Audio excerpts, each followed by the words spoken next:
German পার্লামেন্টে সমকামীদের বিয়ের বৈধতার আইন পাশ হয়েছে। জার্মানিতে বিয়ের বৈধতা পেয়েছেন সমকামীরা। ৩০ জুন শুক্রবার জার্মান পার্লামেন্টে সমকামীদের বিয়ের বৈধতার আইনটির পক্ষে ৩৯৩ জন সাংসদ ও বিপক্ষে ২২৬ জন সাংসদ ভোট দেন। বার্লিনে জার্মান পার্লামেন্টে ক্ষমতাসীন জোটের শরিক সোশ্যাল ডেমোক্র্যাট দল, বিরোধী দি লিঙ্কে বা বাম দল এবং পরিবেশবাদী সবুজ দল দীর্ঘদিন আলোচনা শেষে সমকামীদের বিয়ের বিষয়টি পার্লামেন্টে আইন আকারে বৈধতা দেওয়ার প্রস্তাব দেন। জার্মানির চ্যান্সেলর অ্যাঙ্গেলা মেরকেলের ক্ষমতাসীন খ্রিস্টান ডেমোক্র্যাট দল প্রস্তাবটির পক্ষে ছিলেন না, তবে সমকামীদের বিয়েতে বৈধতা দিতে তারা বাধা হয়ে দাঁড়াননি। জার্মানির ক্ষমতাসীন জোটের ছোট শরিক দল বাভারিয়া রাজ্যের খ্রিস্টান সোশ্যাল ইউনিয়নই কেবল এই বৈধতার বিপক্ষে ছিল।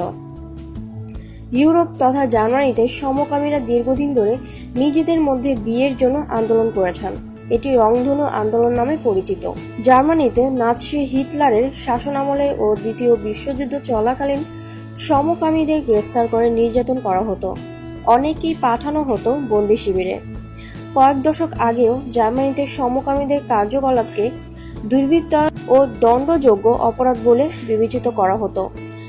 ইউরোপীয় ইউনিয়নের বাজেট ও মানব বিষয়ক কমিশনার এবং জার্মানির খ্রিস্টান ডেমোক্র্যাট দলের নেতা গুন্টার গুটিঙ্গার জানান, এখনকার সমাজ ব্যবস্থায় সমকামীদের বিষয়টি অনেকেই স্বীকৃত। তাছাড়া সমলিঙ্গের দুজন নর ও নারী যদি একসঙ্গে বসবাস করতে চান ও দাম্পত্যের সম্পর্ক গড়তে চান, সেখানে আইনি স্বীকৃতির বিষয়টি সমাজের জন্য আরও সুফল বয়ে আনবে। জার্মান পার্লামেন্টের স্পিকার নবার্ট লেমার্চ বলেন, আইনটি সংসদের সংখ্যাগরিষ্ঠ সদস্যদের ভোটে গৃহীত হয়েছে। এটি আমাদের সমাজের দীর্ঘদিনের আবেগপূর্ণ আলোচনার অবসান ঘটালো।